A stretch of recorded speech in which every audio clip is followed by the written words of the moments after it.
That's a good, satisfying one.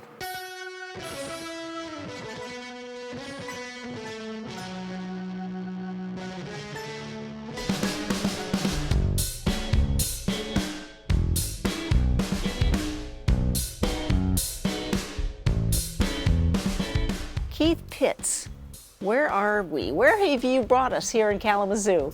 I have brought you over to the Edison neighborhood to what is known as the Wax Factory. It is a building owned by a gentleman here that has a creative space.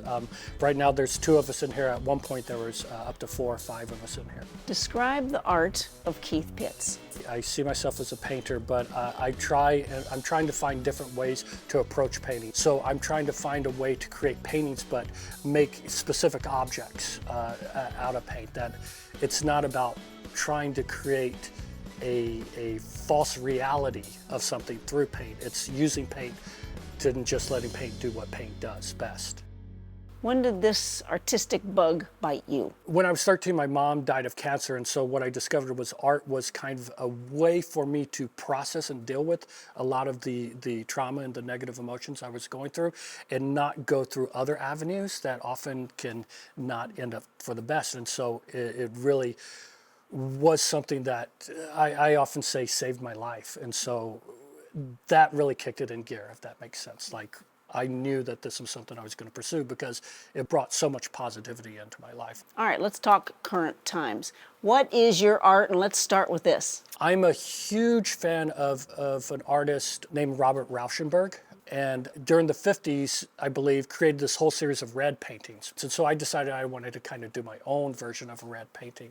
It's really all about the mark making. I'm not trying to paint a portrait or a landscape or something that someone can look at and they can be like, oh, that's exactly what that is. It's more about how can I put together interesting things about paint. Like this big mark right here is oil paint mixed with marble powder applied with a palette knife, just put on really thick. This is a pure paint that I poured in a mold and let it dry over months, and then took it out and painted it with oil paint, and then took canvas and created this netting system that hangs down in front of the paint. Even on the bottom, this is a quote from Rauschenberg that says, begin with the possibilities of the material. And that's kind of what it is. Again, I'm just trying to see what I can do with the materials. And so it's just trying to find different approaches to painting. Did you know what this would be when you made your first stroke? No. I think that's one of the most exciting things about creation and art practice. Like what I'm researching for my PhD is creativity and how we teach other people to think differently. And for me, it's seeing where the materials take me.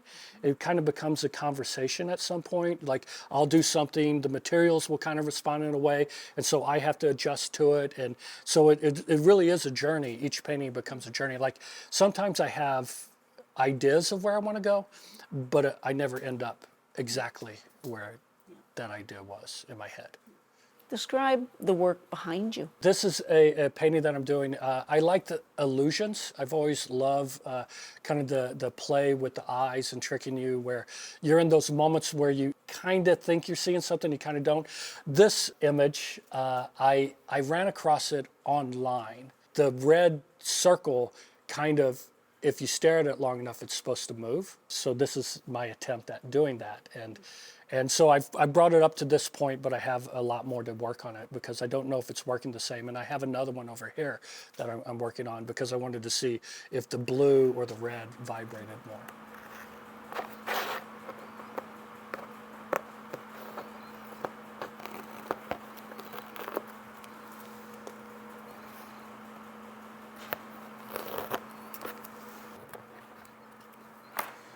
So after I cut this, I have to go back and I want to press all this down so the paint doesn't run up underneath and create leaks.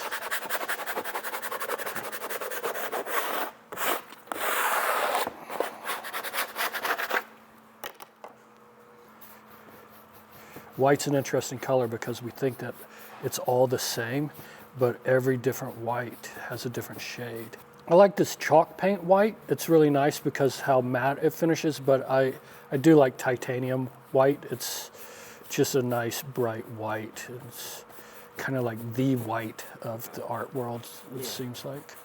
Spray paint, the nice thing about that is it dries so fast, you know. But it does kill brain cells. And I'm responsible for my brain cells, not yours.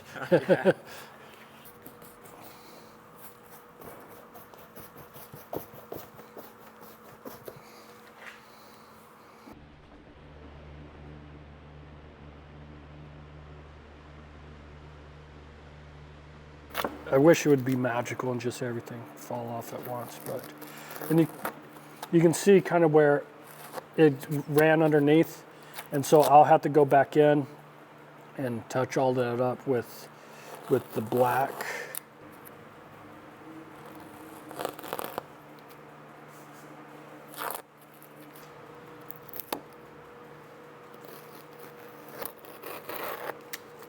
It's a good, satisfying one.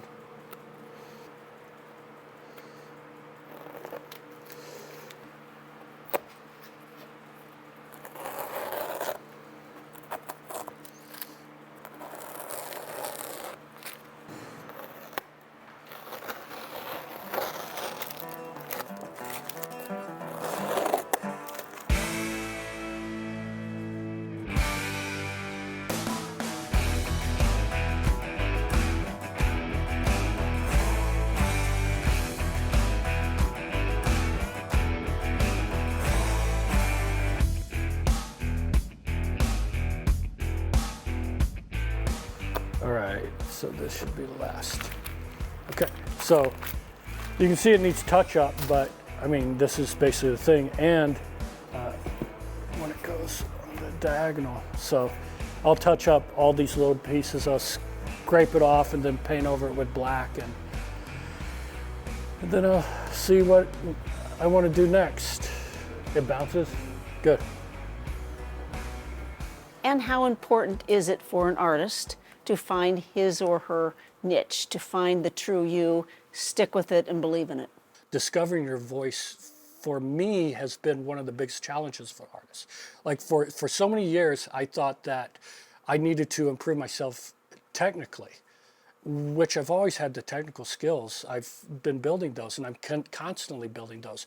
But what I didn't have was, I didn't have the theory behind it, not just like artistic theory. I'm talking about like social theory, theory about what it means to exist, theories about what this is that all of us are part of. When I started finding these theorists that kind of opened up my way of thinking, it allowed me to discover more of my voice. What is it that I have to say about the world? Because if I'm just making art to hang on a wall to be pretty, not that that's bad, that serves a function, but I can use art for such a much more interesting approach. Like what is it? What am I saying? Like for this, so much of it is just trying to get people to stop. Like I think about walking through a museum. When I walk through a museum, there's a lot of art that I see and I'm like, okay, I understand what that is, I understand what that is, I understand what that is. But the pieces that make me stop and pull me in a direction that I wasn't going across the gallery to look at it actually does something different, because it makes me pause in my assumptions. It makes me pause in my rushing through my daily life. And I actually have to be there in the moment and look at what is actually in front of my face. And that to me is so much more powerful. This type of art doesn't exist elsewhere. It's not a mimicry. And all it's doing for me is asking you to stop, look at it, and consider painting in a different way. Talk more about the process itself. I'm a very process-oriented person, but the process isn't always the same. And I think that comes out of my theater background. Theater is the only place that you'll find people who are developing a process and they stick to it, then they throw it out and they start from scratch again. And so my process kind of sometimes acts that way. Like a painting like this, the illusion painting, I have kind of an understanding. Like I'm finding some kind of visual illusion that I find interested, and so I build towards it. So that's one process. A process like this is I build the canvas. I put the canvas up on it. I look at it. I paint it red. Then I put another thing of red down. I look at it some more.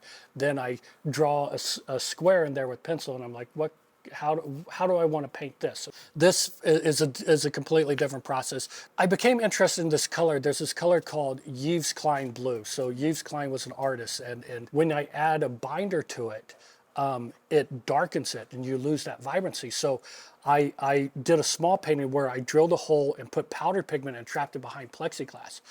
And then I decided to make a big one. And when we moved to Kalamazoo, all the pigment fell out, right? And so I was upset at first because I had this beautiful blue dot. Then I realized what I actually had was a painting that's always constantly changing. It will never be the same in two locations, because even from moving it from over there to hanging it up just right before our interview has made micro shifts in the powdered pigment. So these paintings, I made a couple of these paintings so far, are always constantly in the process of becoming. They're always shifting. And so all of these are different processes for me. What is it about Kalamazoo that draws artists? I think Kalamazoo has a weirdness to it, which I really like. Like just the way Kalamazoo is set up, like it has multiple universities in it, which I always think is good. It has this great mix, I think, of like different socioeconomic levels. It's not set up on a grid. This may seem weird, but I lived in Sun Prairie, Wisconsin, and that was very suburban. Everything was gridded out. Everything was clean. Kalamazoo, it doesn't have that. It twists, it turns. I find stuff that I never expected to find.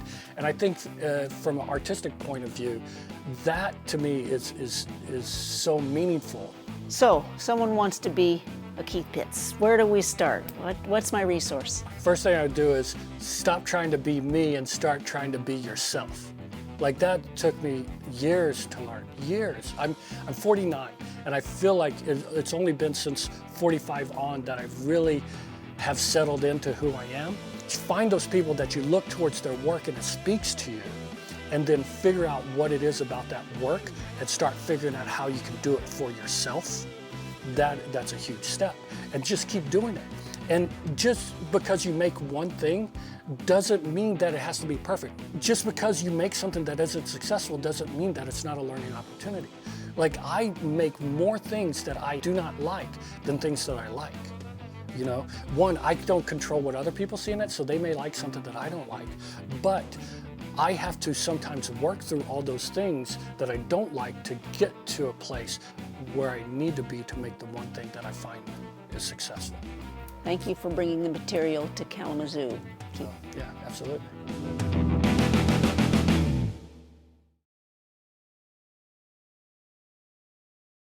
Support for Kalamazoo Lively Arts is provided by the Irving S. Gilmore Foundation, helping to build and enrich the cultural life of Greater Kalamazoo.